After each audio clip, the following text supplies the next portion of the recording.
Então, boa noite a todos. Podemos voltar hoje.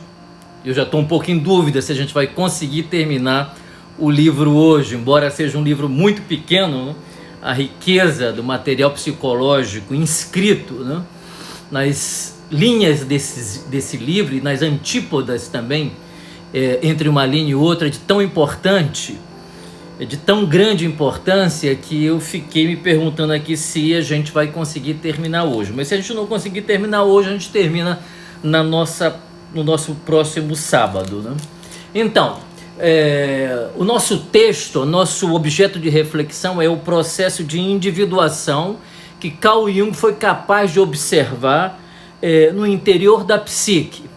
Observando os doentes mentais, de algum modo ele percebeu que estruturas de desenvolvimento jaziam no interior da psique daquelas pessoas, como se alguma coisa tivesse impedido o indivíduo, né, de realizar-se, de ser exatamente quem ele estava destinado a ser, né? É lógico que isso pressupõe a ideia de que existe protótipos dentro da alma humana, né, que contém energias de desenvolvimento, de evolução, né, que precisavam ser naturalmente provados. E Jung foi capaz de mostrar e de provar que essas estruturas arquetípicas, ele chamou de arquétipo, portanto, esses protótipos, né, eram um patrimônio da humanidade universal, né? Por isso ele se debruçou sobre a mitologia, sobre a história das religiões comparadas, sobre o folclore, e percebeu que culturas que não tiveram contato umas com as outras eram capazes de criar símbolos semelhantes e que indicavam uma meta igualmente semelhante. A ideia de Deus, por exemplo, está presente em todas as tradições culturais, em todos os tempos e em todas as épocas, né? Independente da existência real de Deus como um ente que existe per si em algum lugar do universo, a ideia de Deus existe dentro do ser humano. Jung sempre se interessou por essas estruturas. Então, para Jung, o real é aquilo que atua na pessoa. Não precisa existir o real objetivo. O real objetivo, inclusive, pode ser negado por uma estrutura delirante, pelos mecanismos de defesas psicóticos, por exemplo, que negam o real e que constroem uma realidade paralela ao real. Quem assistiu a Ilha do Medo viu ali um filmaço que mostra um processo psicótico onde o indivíduo nega a realidade e constrói e substitui a realidade objetiva por uma realidade subjetiva, e ele se comporta na vida dele em função dessa realidade subjetiva. Então nós poderíamos dizer que os arquétipos, de certa forma, são muito mais poderosos do que a realidade objetiva. E não só para os fenômenos psicopatológicos. Quando nós vemos, por exemplo, pessoas morrerem por um ideal, e o cristianismo está cheio de mártires, né? Nós percebemos que elas morreram por causa de uma ideia, por causa de uma estrutura arquetípica, onde depositavam fé nessa estrutura, porque fizeram uma experiência dessa estrutura. E quando se faz uma experiência dessa estrutura que existe no profundo de todo ser humano, o indivíduo tem certeza desse acontecimento. Esse acontecimento psíquico é um acontecimento objetivo do ponto de vista da psique, né?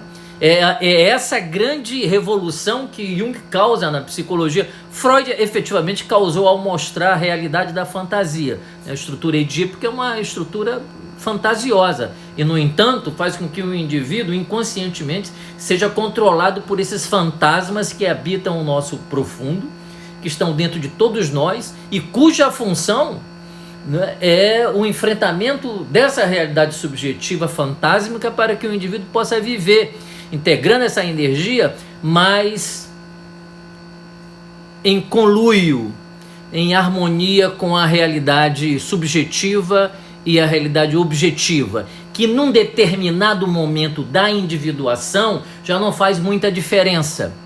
Ok? Complicado isso, né? Mas aí a gente teria que realmente entender um conceito que Jung descreve de inconsciente psicoide. Não é psicótico, é psicoide. ou psicoide, né? Que é quando a realidade externa e a realidade interna formam uma unidade, né? Que é mais ou menos o que se experimenta, né, no déjà vu ou nos fenômenos de sincronicidade, né? Esses fenômenos de sincronicidade todo o tempo estão acontecendo. Eventualmente, a nossa consciência desperta e percebe a coincidência significativa, né? Mas no fundo há um estado contínuo, né, de sincronicidade. Isso quer dizer o quê? Que você é a pessoa que você é mesmo e que todas as pessoas que estão em torno de você, que todos os acontecimentos que acontecem em você contém um profundo significado existencial para a sua vida. Mesmo aqueles que você jura que são horríveis, terríveis, dos quais você se arrependeu, mesmo esses acontecimentos possuem um significado profundo se for investigado à luz do acontecimento per si, sem a projeção de um julgamento moral ou sem a projeção das nossas resistências egóicas sobre o evento, né? O evento existe em seu purismo. O evento existe por si. Como eu reajo a esse evento é um conjunto de projeções que eu faço sobre esse evento. Mas se o meu ego desperta, se eu começo a entender, né, que as coisas estão carregadas de significados e que tudo na minha vida é, antes de tudo, uma vida simbólica, um objeto simbólico, né? Daí eu ia ter escrito um livro, Vida Simbólica, né? Eu começo então a não reagir mais com ódio ou desprezo a certos acontecimentos da minha vida e me debruço sobre esses acontecimentos para compreendê-los. Não precisam ser só acontecimentos que acontecem no nível da inter-relação. Podem ser objetos mentais que eu desprezo dentro de mim, por exemplo. A gente vai ver isso em Jonas, né? Objetos mentais, tendências horrorosas que podem existir dentro de mim. E eu mesmo posso me julgar, né? Eu mesmo posso me envergonhar de mim mesmo por ter tais sentimentos, né? Mas por que diabos a gente precisaria se envergonhar de nós mesmos, né? Por que diabos a gente precisa se julgar tão mal assim? Por que não aceitamos o que somos? Por que não olhamos para os nossos pensamentos ou para os nossos objetos mentais com respeito, com uma atitude aberta para receber, de algum modo, a pedagogia ou o ensinamento que existe no interior desses conteúdos psíquicos, né? Só um ego muito narcísico pode rejeitar, né, e entender o mundo através da lente do eu gosto e eu não gosto, né? Na maturidade a gente é capaz de acolher a realidade tal como ela é, né? E mesmo tendo o sentimento de não estar apreciando aquele acontecimento, essa não é a última palavra, ela não decide a minha relação com o objeto, ok? Ela não decide a minha relação com o objeto. O que decide a minha relação com o objeto, né, é a abertura simbólica que eu tenho para a comunicação que o objeto simbólico traz como psicopompo, né? A palavra que Jung usa, né? Psicopompo, o mediador, como pontífice, né? Por isso que é o Papa, né? O Papa é um pontifex, ele é um construtor de pontes. O símbolo é um construtor de pontes entre o meu self, né, que é mais do que o meu eu, né, mas está em mim, né, e o meu ego, que sou propriamente eu, tal como eu me identifico, né, como centro da minha consciência. Então é de importância capital a gente entender esses conceitos do processo de individuação.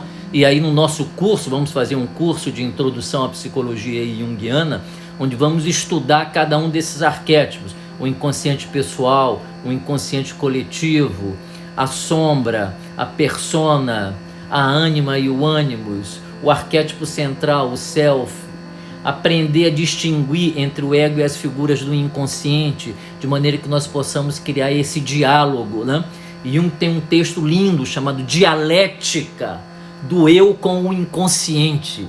Uma dialética, eu falo e o inconsciente responde. O inconsciente fala comigo, eu ouço e posso responder para ele, né? Eu posso estabelecer um diálogo com o meu inconsciente. Esse é o motivo pelo qual ser solitário não é exatamente ter ausências de pessoas por perto, não? Porque alguém pode estar sozinho, estar povoado de objetos mentais, né, que fazem companhia, que convidam o indivíduo a pensar, escrever, fazer poesia, fazer vídeo, né, dançar, né, expressões artísticas como uma forma de personificar os objetos mentais do inconsciente. É muito importante personificar, pode desenhar, pode pintar, pode dançar, pode escrever, pode psicografar, né? E depois interagir com o objeto psicografado, né? Depois interagir. E Jung, conta-se, escrevia cartas para a ânima dele, né? E alguns biógrafos, não sei se exageram, dizem que ele ia até o correio e colocava a carta lá, e recebia em casa, lia a carta e respondia para a carta, porque ele entendia a ânima dele, né, como uma figura diferenciada do ego, e eles estabeleciam grandes diálogos, né, entre o ego e a ânima. Mas a ânima, que foi personificada um pouco por Sabina Spielrein, ele fala isso em Memórias, Sonhos e Reflexões, mas não só a ânima, né? Tem a figura de Filemon. Quem leu a autobiografia de Jung viu a quantidade de diálogos que ele estabelece com essa figura mitológica que brotou do inconsciente dele e que ele chamou de Filemon. E se nós pensarmos também nos 7 sermões aos mortos que ele escreve, que está também no livro autobiográfico dele, né? Então nós entendemos que Jung é alguém que sabia dialogar com o próprio inconsciente dele. Não foi à toa que ele começa a autobiografia dele dizendo que a minha vida é a história de um inconsciente que se realizou, né? Fantástico isso, né? O homem era devotado, ele era entregue à alma dele, o que a alma dele queria dele, né? Ele era um grande auditor, né? Um grande ouvidor, né? Um grande visionário, porque via a sutileza da comunicação mental e era capaz de registrar essa comunicação. Quem conhece também o livro vermelho, né? Aquela caligrafia gótica, né? Que ele entendeu que a estrutura arquetípica queria que ele escrevesse com caligrafia gótica, né? Servia qualquer caligrafia, não. Tinha que ser aquela.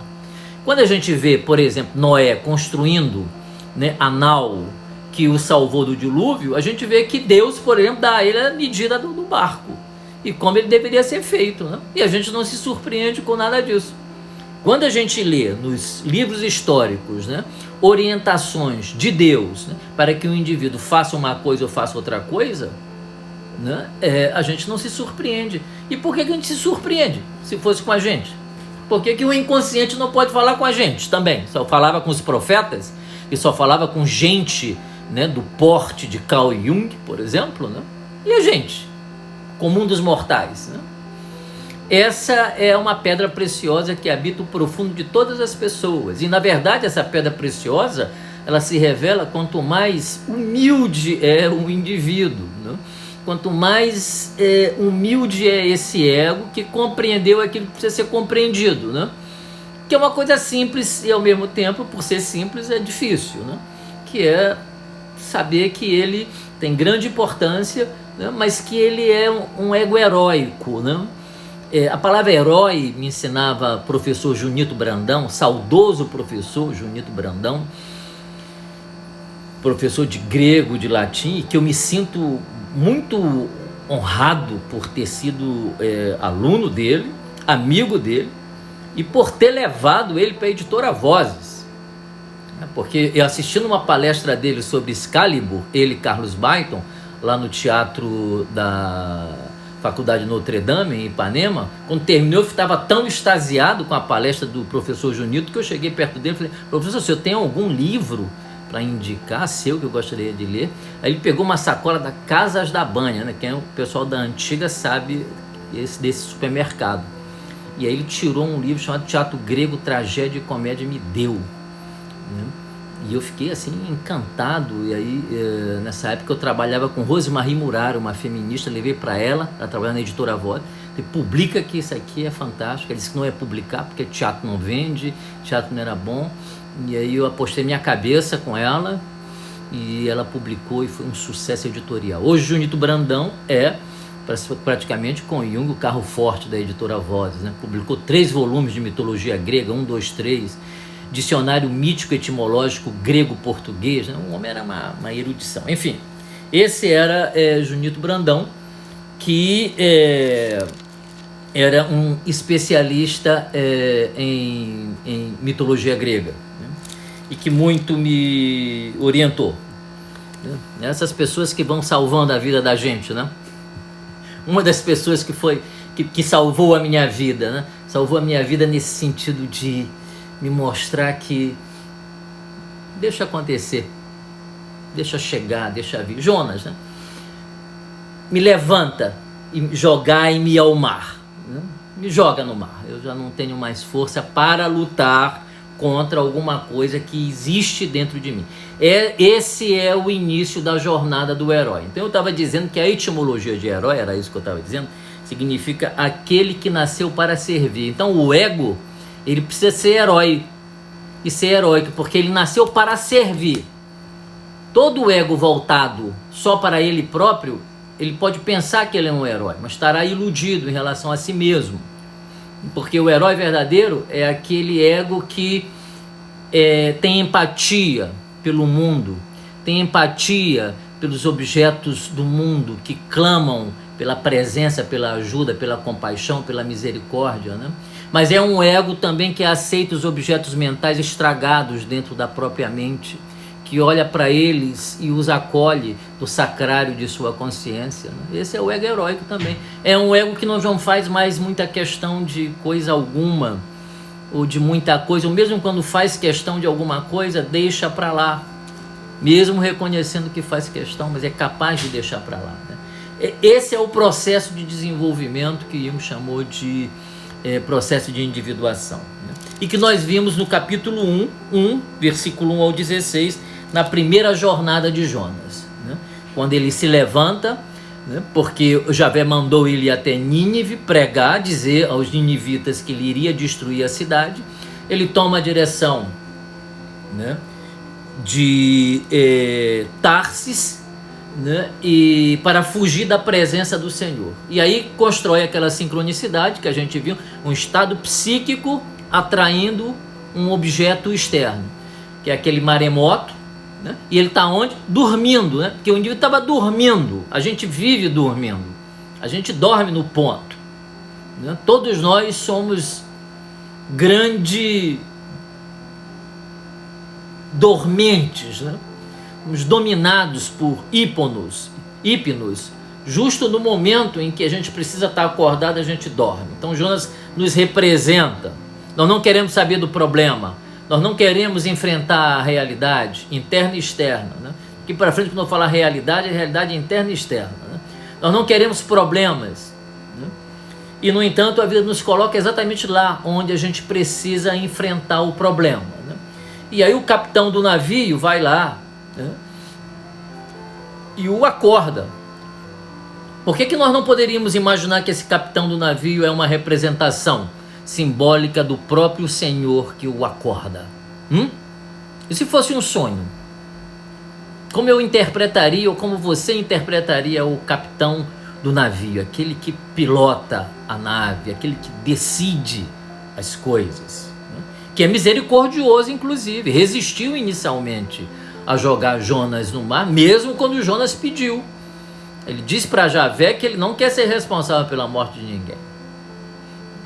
E ele pede a Jonas que faça uma oração ao Deus dele. Lembra das perguntas? Aquelas perguntas teleológicas. Qual é a tua missão, meu filho? Qual é a tua missão, meu filho? Vem cá, você está me dizendo que você está passando a perna na sua missão? Só pode estar brincando, né? Você não pode estar falando sério. Deus mandou você ir para Nínive e você está indo para Tarsis, é isso? E você acha que você pode fazer isso? Você acha que você tem esse poder onipotente, hein? Esse ego aí danado, né? Acha que pode desobedecer à vontade de Deus? Você acha que a vida é sua? Você acha que sua vida é sua? Então por que você não decide ser imortal? Por que você não decide não sofrer mais? Por que você fica doente se a vida que é a tua vida você acredita ser sua? A sua vida não é sua. A sua vida foi dada a você. Essa é uma compreensão que o ego precisa ter. Mas ele naturalmente resiste, porque isso gera uma profunda insegurança inicialmente. E aí eu teria que analisar aspectos da estrutura narcísica que seduzem o ego a acreditar que se ele entregar, se ele se entregar, ele vai sofrer uma grande perda e a vida dele correrá risco. É justamente o contrário. Nós poderíamos falar então do demônio, do nosso demônio interior nessa hora. Como é que a gente identifica os nossos demônios, né? A gente acha que o demônio é o quê? É aquele cara feio, de chifre, com tridente, com rabo vermelho, com olhos horrorosos, é isso? É isso que a gente acha que é o demônio? Não, o demônio pode ser lindo ou linda, né? Pode nos seduzir com argumentos que impressionam pela sabedoria, pela inteligência, né? Pelo convencimento, inclusive, né? Então é muito difícil discernir uma estrutura narcísica maligna, muito difícil. A gente precisa ter muita atenção, né? E estar muito consciente da missão. Quando Jesus estava com fome no deserto, o demônio foi extremamente gentil, levou um lanche, um delivery, entregou na mão dele, disse, comida aqui, pô, você está com fome, ficou 40 dias aí sem comer, come um pouquinho. Pareceu gentil o gesto, não? Mas aquela comida era envenenada, né? Aquela era comida que não se podia comer. Então, essa atenção fina para nós encontrarmos a nossa sombra, vai ser um capítulo lá do nosso grupo de estudo, né? É de fundamental importância nesse processo. Então nós poderíamos pensar que o capitão poderia ser a própria imagem do self, poderia ser o próprio Javé, porque há um acontecimento muito interessante nesse barco, né? Que todos os marujos que não eram judeus, eram pagãos, são convertidos e dali para frente eles oferecem sacrifícios a Javé. Essa foi a primeira conversão que Jonas fez sem querer converter ninguém. Jonas é esse cara. Muito interessante a forma com que ele se relaciona com Deus. E como Deus se relaciona com ele. Como é que o self se relaciona com ele e ele com o self. Porque depois que ele é jogado ao mar e que o mar se acalma, os marujos ficaram horrorizados com aquilo, né? E aí todos eles se converteram a Javé. É a primeira grande conversão. Antecipa o que vai acontecer em Nínive daqui a pouco, né? E é óbvio que Jonas é engolido por uma profunda depressão, representado pelo ventre da baleia, o mar, representando o próprio inconsciente. Eu já falei aqui que é muito comum, no início da terapia, as pessoas sonharem com o mar bravio, está entrando no mar, a onda está invadindo, a pessoa está fugindo da onda. Então o mar é um símbolo do inconsciente primordial, e nesse inconsciente primordial há uma série de peixes, e os peixes são mágicos, esses peixes do inconsciente, eles falam, é possível viver dentro deles, tal como num conto de fadas. Algumas pessoas tendem a interpretar o livro de Jonas como uma fábula, de qualquer modo, né?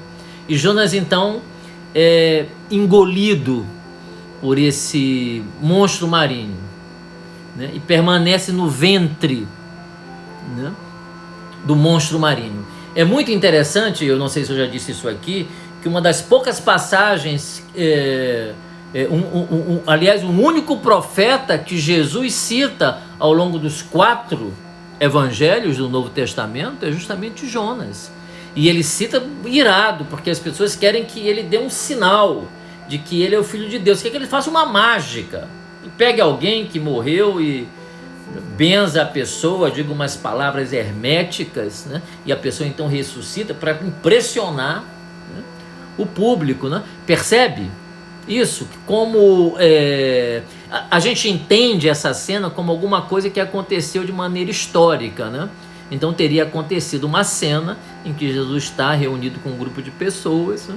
E ali as pessoas dizem assim, bom, tudo bem, você está dizendo que é o Filho de Deus, tá, então prova aqui pra gente que você é o Filho de Deus, né? faz alguma coisa excepcional para a gente dizer, oh meu Deus, é o Filho de Deus mesmo, né? Mas muito provavelmente essa é uma cena psíquica, endopsíquica, é alguma coisa que pode ter acontecido dentro da própria mente de Jesus. É outra questão, que é a questão da historicidade de Jesus, né?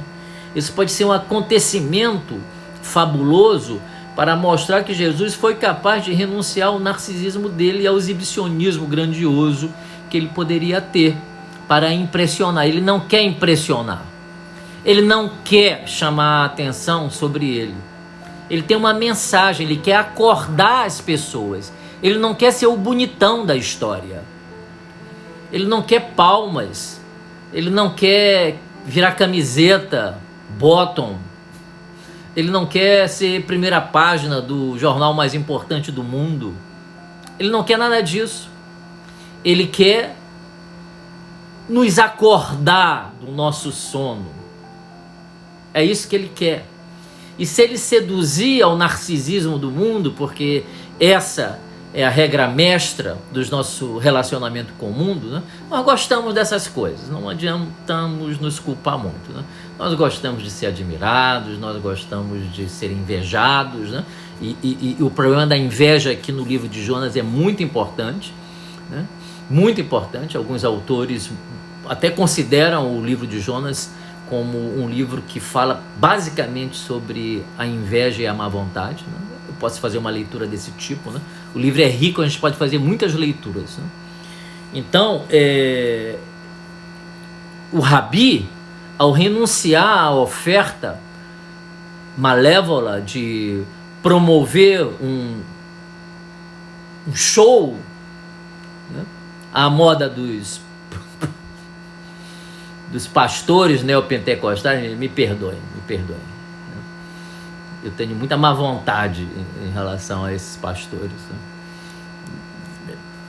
Provavelmente eles podem ser uma pedra de tropeço que me impeça de entrar no céu. Mas, tal como Jonas, no último momento eu serei salvo. Então, o que Jesus diz para essas pessoas, né? Vocês querem um sinal de Jonas, né?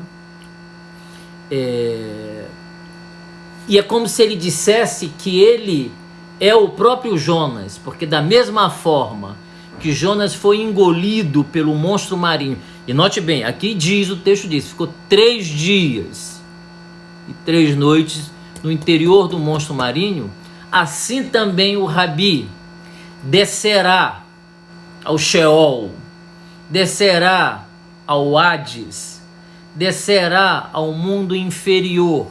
No meu tempo, o credo era rezado, desceu aos infernos. Não era a mansão dos mortos, como é hoje. Era aos infernos e ressuscitou ao 3º dia. Uma pergunta excelente.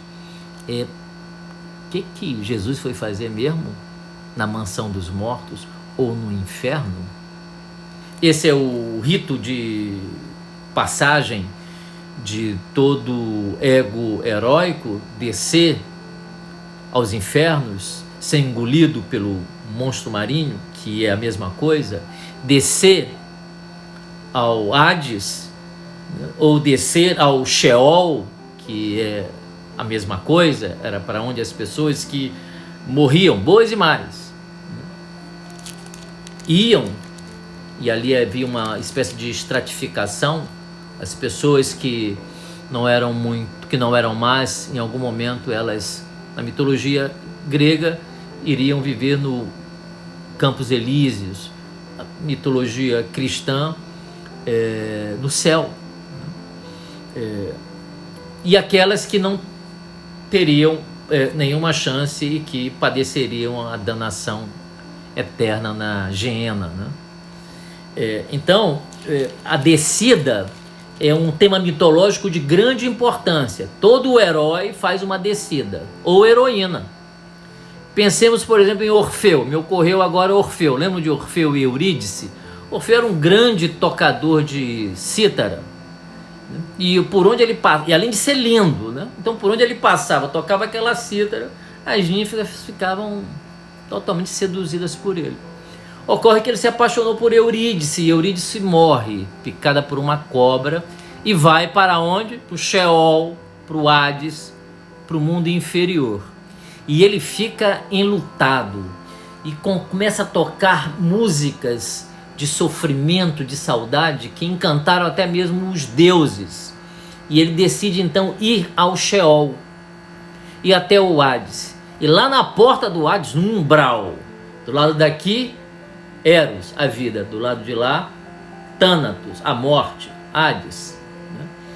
E o próprio Hades, amante de Perséfone, que raptou Perséfone para o mundo inferior, interessante mitologia, né?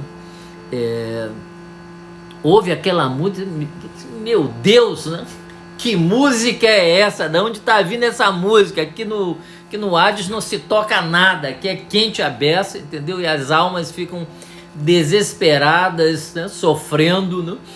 Nenhum som, nenhuma voz, nada que possa lembrar a beleza da terra e a beleza do campo, né?